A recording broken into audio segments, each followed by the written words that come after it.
Hello, everyone. Welcome to the Dostoevsky podcast, where we discuss his latest and final work, The Brothers Karamazov. We have 5 people on this podcast from all around the world to give different perspectives, and we will be discussing topics in order. So today we are going to be discussing Ivan Karamazov. I have stuff on this. I find Ivan's introduction incredibly intriguing because he gets a really short introduction. Like, I think it's about half a page that just tells us that he's gloomy and morose and just kind of moves on. Yeah, like, totally. As a young child, that's all we get.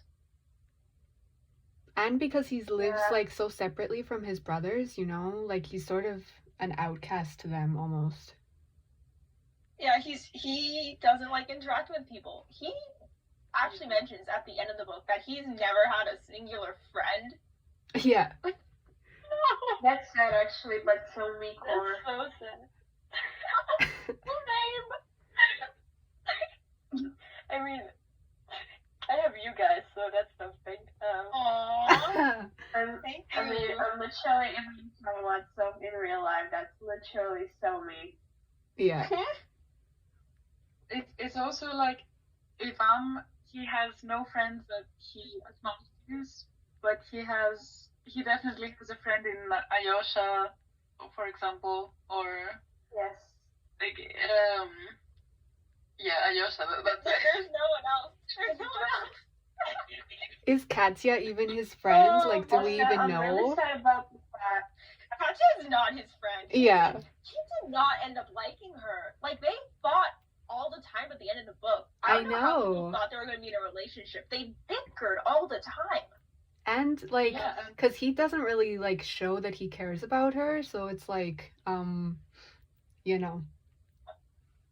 Yeah, it feels like he likes the idea of being with her more than he does actually being with her. We should probably get back to the beginning of the book. Okay, Ivan's introduction, that whole thing about him going off to university, yada yada, sets up his entire character, and it's very short. Yeah.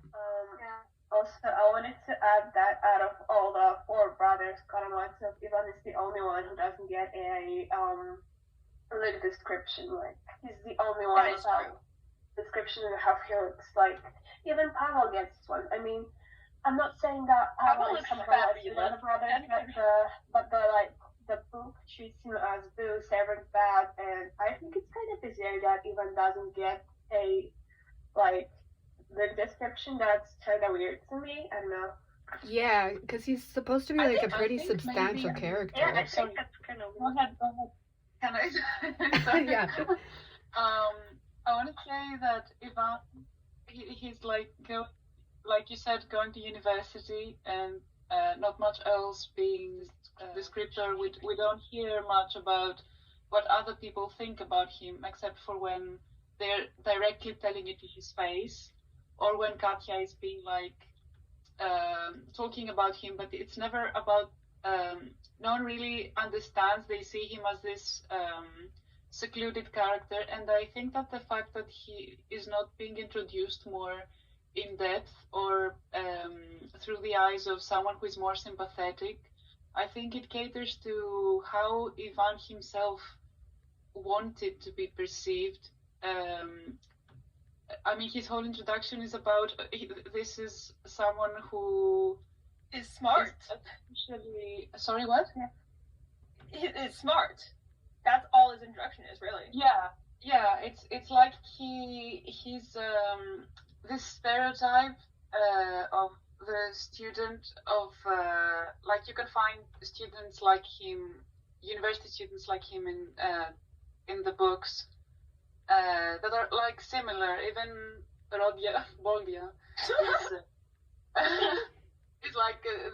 I mean, it's like not a stereotypical, not a stereotype as in the bad meaning of the word. I mean, like, not symbolically. Sorry, I'm kind of raving because I cannot explain very well in English right now. That's okay. But I mean that he's, thank you for the encouragement.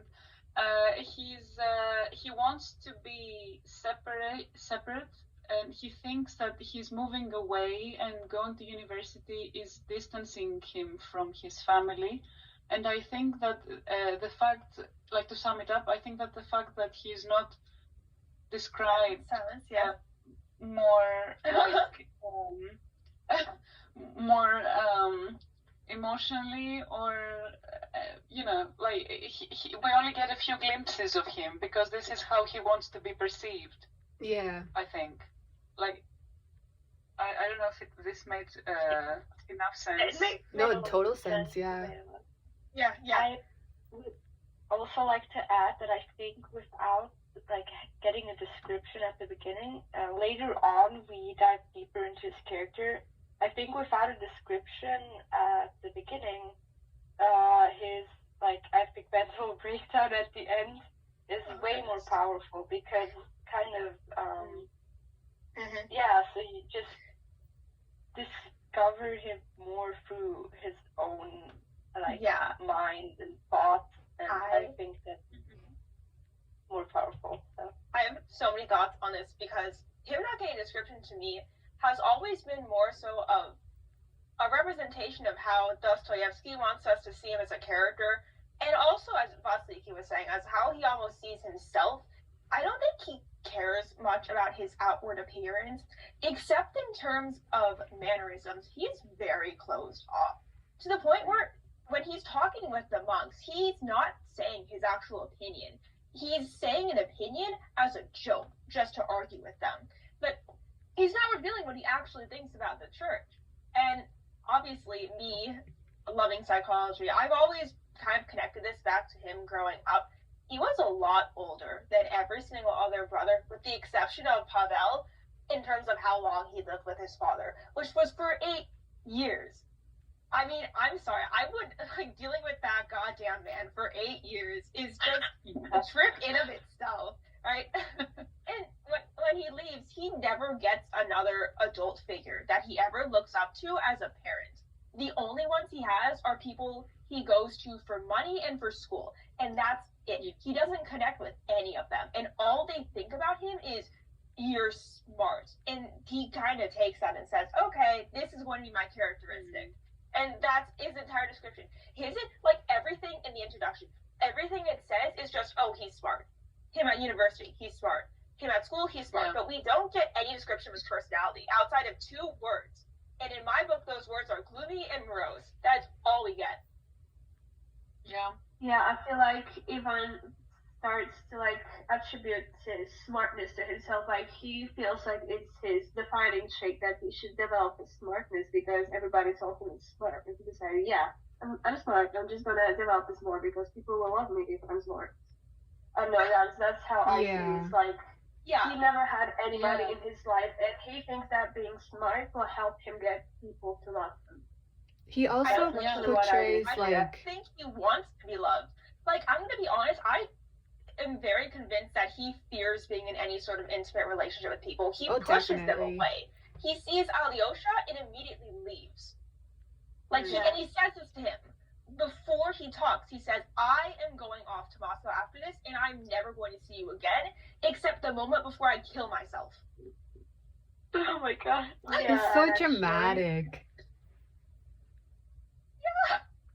I feel like he's very much in his own head, and he just sort of like makes it worse for himself on purpose. Do you know what I mean?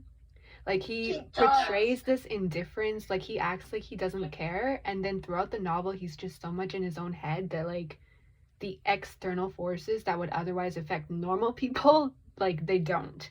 Do you know what I mean? Yeah, you're right. Yes. It's like real life itself, which is, I keep saying that, this is a theme that Dasi uses in other works as well, but I think the theme of someone being very hurt by real world and going into their own world, like in their shell, and living in his head the whole book, as you said, and being insensitive to things that people would find sensitive, Mm-hmm. would be sensitive about. I think simple things hurt him a lot. Like, Yeah. you do want to Yeah. be involved with real things at all.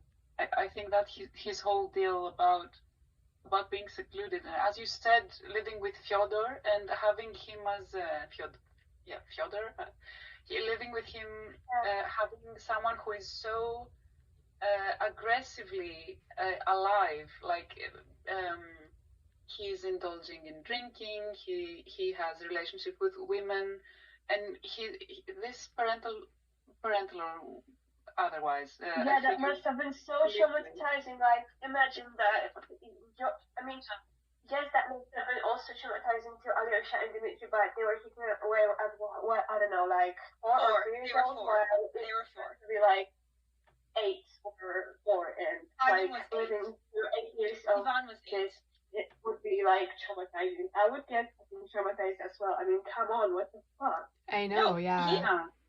I will argue that he is very traumatized, and it shows a lot. There is this one scene between Alyosha and Fyodor where it's just, they're talking about Ivan, and Fyodor goes, Ivan is not like us. He doesn't have the ability to love. You shouldn't love him. He won't love you back. He is not like us. He doesn't have that ability. Like, all right then, father figure.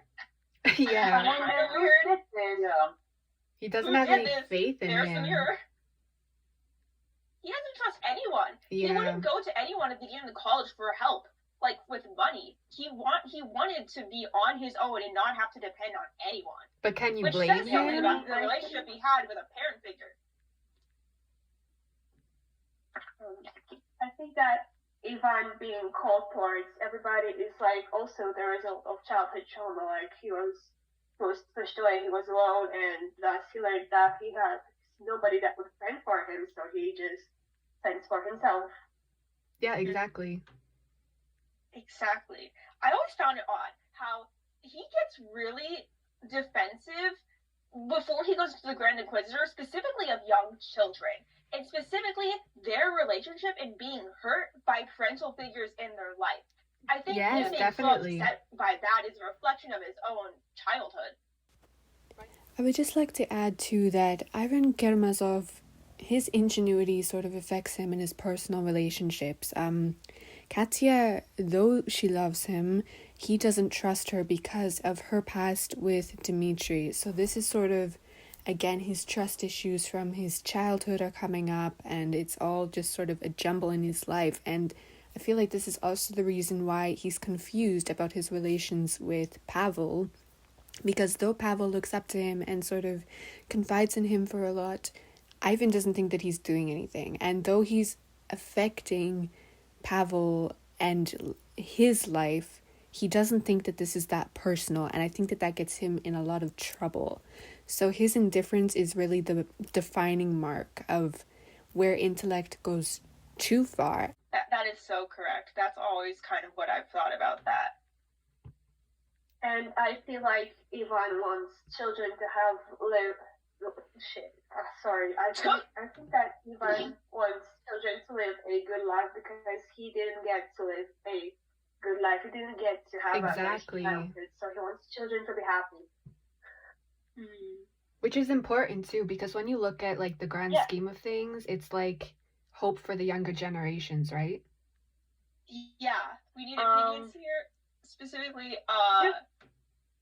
it's the conversation with Alyosha and Ivan that happens before he says to Grand Inquisitor that I find friggin' fascinating. The rebellion chapter? Right, hold on. Yes. This entire conversation gets me every single time. Oh my god, I know. Because I've had to argue with people. Like, when he says, he uses this line, it's dash the cup.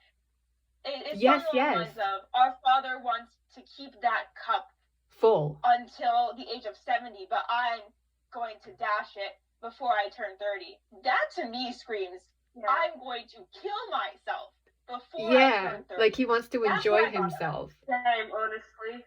And I have an entire argument for this. It's actually, I think it's a biblical reference.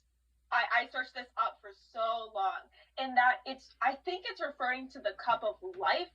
So if, I'm going to argue with my English teacher on this because he's the one who argued against this with me. I think Ivan's referring to suicide here, and I'm pretty convinced of that. The other thing is that Alyosha calls him green, which I also looked up for context.